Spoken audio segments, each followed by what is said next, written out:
Ernest Muçi e ka mbyllur këtë sezon në mënyrën më të mirë të mundshme, pasi Trabzonspori i tij është shtallur sot fituesi i Kupës së Turqisë, duke mundur në finale skuadrën e Konyasporit. Muçi ishte titular në këtë duel, teksa u bë protagonist gjatë aksionit të golit të avantazhit për ekipin e tij, të shënuar nga Onuachu.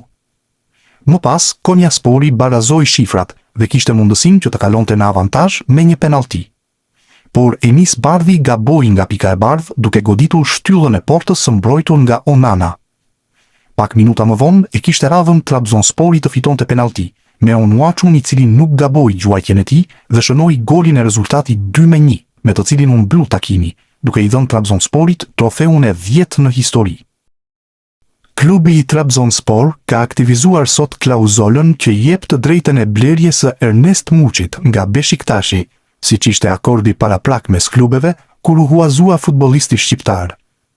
Por për të bërë zyrtar këtë transferim të rëndësishëm për klubin, Trabzonspori është mjaftuar me vetëm një fjali, ndonse pagesa e 9.5 milion eurove në total për të blerë Muçin është rekordi i ri i shpenzimit të këtij klubi për një futbollist.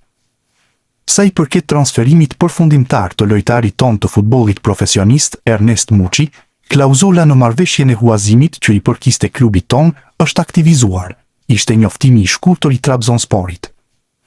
Një mesazh i shkurtër, pasi klubi i ka dhënë më shumë rëndësi përgatitjeve të skuadrës për pjesëmarrjen në finalen e Kupës së Turqisë përballë Konyaspor, duke shpresuar që Muçi të bëhet përsëri protagonist atje dhe t'i sigurojë këtë trofe, tashmë 100% si futbollisti i kësaj skuadre. Marrin fund dilemat për të ardhmen e Ernest Muçit. Ashtu siç ishte caktuar me skribeve, me datën 20 maj, ka marrë fund telenovela rreth futbollistit, pasi Beshiktashi ka bërë të ditur që klubi i Trabzonspor ka ushtruar të drejtën e blerjes së kartonit të sulmuesit shqiptar. Lidhur me transferimin përfundimtar të futbollistit profesionist Ernest Muçi, e drejta e opsionit të blerjes, e përfshirë në marrëveshjen e huazimit, u aktivizua nga Trabzonspor. Sipas asaj, Trabzonspor do t'i paguajë klubit ton shumën prej 8.5 milion euro plus të vëshë. Falenderojmë Ernest Muçin për kontributin e tij në klubin ton dhe ju urojmë suksese në karrierën e tij të ardhshme, shkruaj në njoftimin e Beshiktashit.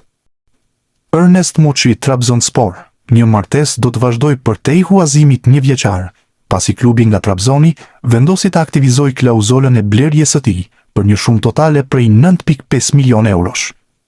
Nga kjo shitje e sulmuesit kombëtares, Beshiktasi duket se ka arritur dhe një tjetër rekord, pasi largimi i shqiptarit shënon biznesin e 5 më fitimplurës në historinë e tyre. Në krye qëndron Cenk Tosun, i cili u shit nga Shqiponjat e Stambollit për shifrën e 22.5 milion eurove, ndjekur nga ish sulmuesi i Romës dhe Milanit, Temi Abraham, me 21 milion euro, Getson Fernandes me 20.78 milion dhe Dembaba me 13 milion. Muçi ka gjetur rrugën e rrjetës plot 16 herë këtë sezon, ndërsa ka asistuar 8 të tjerë në 34 ndeshje të luajtura. Kohët e fundit, qyteti i Trabzonit ka marrë tjetër rëndësi, jo vetëm në sytë e popullit turk, por edhe më gjerë. Një rol shumë të rëndësishëm, sipas mediumit 61 Vakit, ka sulmuesi i Shqipërisë Ernest Muçi, i cili luan aktualisht te ekipi i Trabzonspor, e ku po i habit të gjithë me klasin e lartë dhe golat e çmendur. Emri tjetër vjen nga fusha e kinematografisë. Fjala është për aktoren Ava Yaman. Ajo është vetëm 20 vjeçe, ndërsa në serialin televiziv Tasaçak Budeniz, ky det do të vëshoj, përmes skenave prekse të kapura në rrugët e Trabzonit, ka dhënë një promovim të fortë kulturor të qytetit. Muçi në fushën e blertë dhe Ava Yaman në aktrim janë kthyer në aset për qytetin e Trabzonit. Ernest Muçi tashmë e di se ku do të vazhdojë ardhmja e tij. Sulmuesi i kombëtares shqiptare do të vazhdojë të luajë me ekipin e Trabzonspor, pasi media turke bëjnë të ditur se klubi i tij ka ushtruar të drejtën e blerjes së kartonit të futbollistit nga Beshiktashi, që e kishte dhënë në huazim. Trabzonspori kishte kohë deri më 20 maj për të vendosur, por ka përshpejtuar gjithçka, duke arritur në përfundimin se Muçi është një futbollist i cili nevojitet me do e mos për të arritur objektiva të rëndësishëm.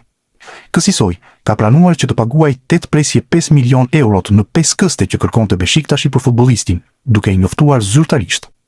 Në këtë mënyrë, duke shtuar edhe shifrën prej 1 milion eurosh që Trabzonspor ka paguar për huazimin e Muçit, ai bëhet futbollisti më i shtrenjtë që ka blerë ndonjëherë ky klub në historinë e tij, duke vendosur një rekord të ri për të. Muçi do të përfitojë një pagë rekord, pikërisht 3.5 milion euro. Kontrata ndërkohë vlen deri në vitin 2029. Mes fushorit me tipare sulmuese, do të bëhet kështu më i paguari i kombëtares shqiptare.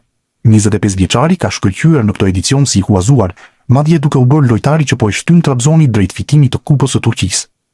Me 15 gola të shënuar dhe 9 të tjerë të asistuar në 34 paraqitje, Muçi kaloi çdo pritshmëri.